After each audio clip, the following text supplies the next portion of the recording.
So something I mentioned before is that when we're simplifying, we do not want any radicals left over in the denominator. So something we're going to need to do is called rationalizing the denominator. So it's the process of changing a denominator from an irrational one to a rational one, meaning no radicals in the denominator. So what we're going to do is try this out with just 2 over the square root of 3.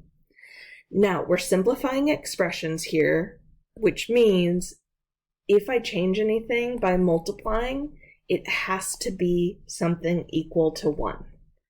It's just that I can make 1 look a little different. As long as the numerator is the same as the denominator, we're all good. Now, my focus is the square root of 3 down here. I don't really care what's up in the numerator, I just care what's going on in the denominator. Now, what we can do is to rationalize a denominator is where you see your radical, in this case, the square root of 3, you can multiply it by the same value. So if I multiply that by a square root of 3, and let's just follow the denominator at this point to see why would we even do that. So that would be over the square root, 3 times 3, which is 9, which is just a positive 3.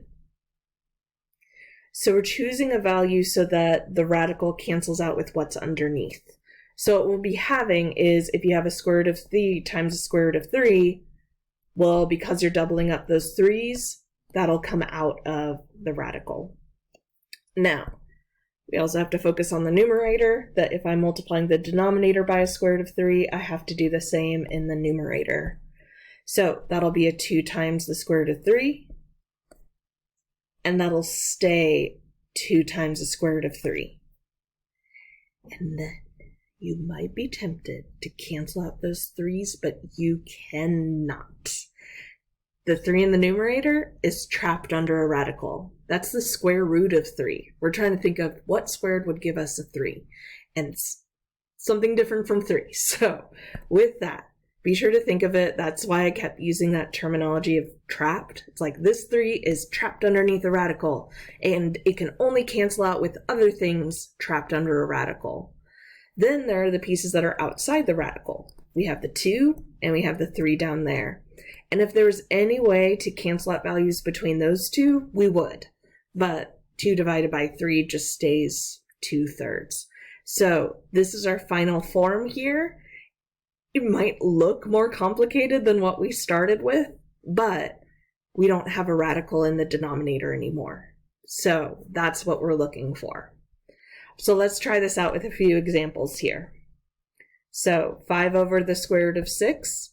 So we're going to multiply, and what I'm doing is I'm just focusing on the denominator, that I need another square root of 6 to multiply, so that when I carry that out, the simplification of root 6 times root 6 is a root 36, which would just give us a whole number value of 6. But whatever I multiply in the denominator, I also need in the numerator, and this is going to be 5 root 6. 5 divided by 6 doesn't simplify at all, so that'll stay just like that. 20 over the square root of 5. So I need to multiply by another square root of 5 in both the numerator and denominator. So in the numerator, I'm going to have 20 times the root 5. And we chose our value in a way so that the radicals cancel out and we're just left with the value of 5. Now in this case, I have 20 outside the radical, I have 5 outside the radical, and I can simplify that. So 20 divided by 5 would leave us with a 4, so we don't have anything left over in the denominator, and then times a root 5.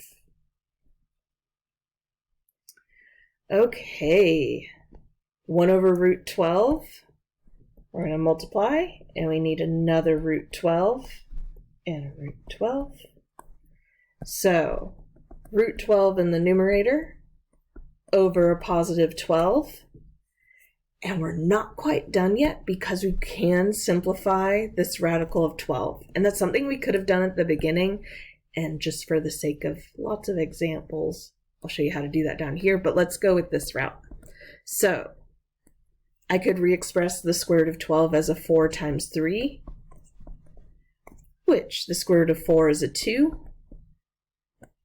The 3 would still be trapped underneath, and then we're dividing by 12, and 2 divided by 12 would simplify to a 1/6, and that's where we would leave it because the 3 is trapped and the 6 is not, so we can't cancel those pieces, but the 2 divided by 12 simplified to a 1/6.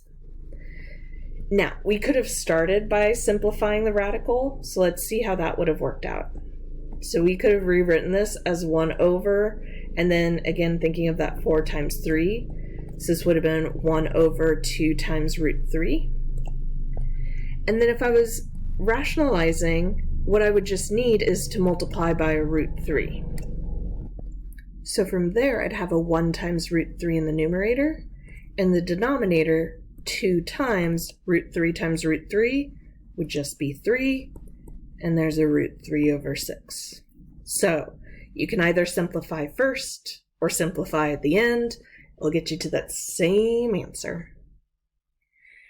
All right, with this one, we need to split up our numerator and denominator first, so square root of 25 over root 2. And we're going to multiply, and we need to multiply by a root 2. Now, square root of 25 is a positive 5, and then we have a root 2 still multiplying on, and then the denominator, root 2 times root 2, will just leave us with 2. 5 divided by 2 doesn't simplify, so we'd leave it just like that. So that's kind of our simpler rationalizing the denominator, where we just look for that radical in the denominator and multiply by that value. A more complicated scenario can come up if we are adding or subtracting values in the denominator with a radical involved. And with that, let's talk about the properties of conjugates. So these two values here are called conjugates. And we've seen them before when we worked with difference of squares. And that's what's going to be helping us with this, because squares are great when we have square root showing up.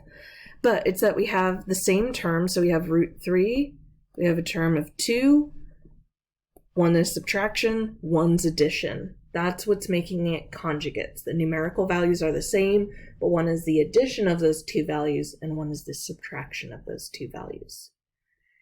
Now, this is our difference of squares, but if you don't recognize that, we could also just start foiling. And what should happen is, let's go the long route with this. So one of our terms would be root 3 times root 3. We would have a positive 2 root 3. We'd have a minus 2 root 3. And then we would have minus 2 times positive 2. And what happens, and what happened with our difference of squares, is that those middle terms cancel out, which is exactly what we want. So we have root 3 times root 3, which is a positive 3, minus 2 times 2 is 4. And all that simplifies to a negative 1. So we started with something that involved radicals, and we ended up with something that does not involve radicals, which is exactly what we want to do with rationalizing denominators. Let's take a look at another case here, recognizing that they're conjugates. Another way we could have done this is thinking about our difference of squares, is knowing we're going to end up with the first term squared minus the second term squared. So this would be root 7 squared. This would be root 3 squared with subtraction between them. Root 7 squared is just 7, and then we'd have minus root 3 squared, which is just 3, and that comes out to a positive 4. So we could use conjugates to eliminate radicals, is the punchline that we're getting at here. So let's see how that works if we're trying to rationalize a denominator. So I see down here is 2 divided by a 2 plus root 5. And what I want to do is get rid of that root 5. Now, if I just try to use our property up above, if I just try to go, okay, root 5 over root 5 and multiply, we're going to run into some issues. Because while we'll get a root 25, which is just 5, that root 5 in the denominator has to distribute. So we'd end up with a root 5 next to that too, and then we're right back at the beginning. So we can't use the methods up above. But what we are going to use is I'm going to see, okay, so we have a 2 plus a root 5 I want to multiply by the conjugate. So I'm going to take that and multiply by a 2 minus root 5. Again, I'm going to ignore the numerator for now because the numerator doesn't really matter at this point in the simplifying process. So what this will do is it'll give us a difference of squares where we'll have 2 squared minus root 5 squared, which is a 2 squared is 4, minus root 5 squared is 5. So we're going to be just ending up dividing by a -1, which is great. We no longer have a radical in the denominator. Let's see what's going on with the numerator. So if I'm multiplying by 2 minus root 5 in the denominator, I have to do the same in the numerator, which will be distributing that 2 through. So 2 times 2 is 4 minus 2 root 5. And then we can't combine those, so that's going to stay just like that all the way to the end until we divide by the -1, which will just change the sign of each of those terms. So we'll have a -4 plus 2 root 5 for our final answer, and we've simplified the expression because we no longer have radicals in the denominator.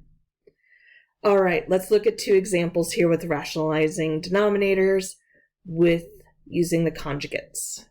So with this one, I'm seeing in the denominator a root 7 plus root 5.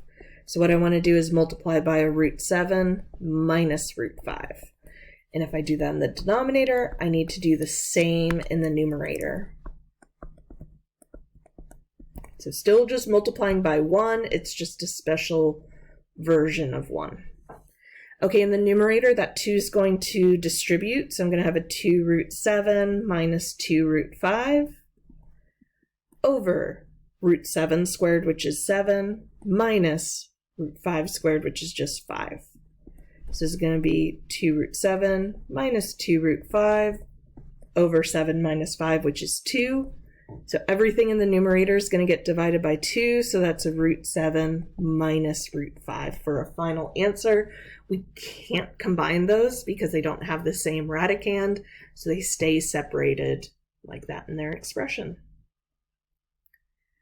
All right, one more example here. I'm seeing a root 3 minus 1 in the denominator, so I'm going to want to multiply by the conjugate, which is a root 3 plus 1. And I'll do the same in the numerator. So distributing the 3, we'll have a 3 root 3 plus 3. Ooh. And then over root 3 squared is 3, minus 1 squared is 1. So we're going to have a 3 root 3 plus 3 over 3 minus 1, which is 2.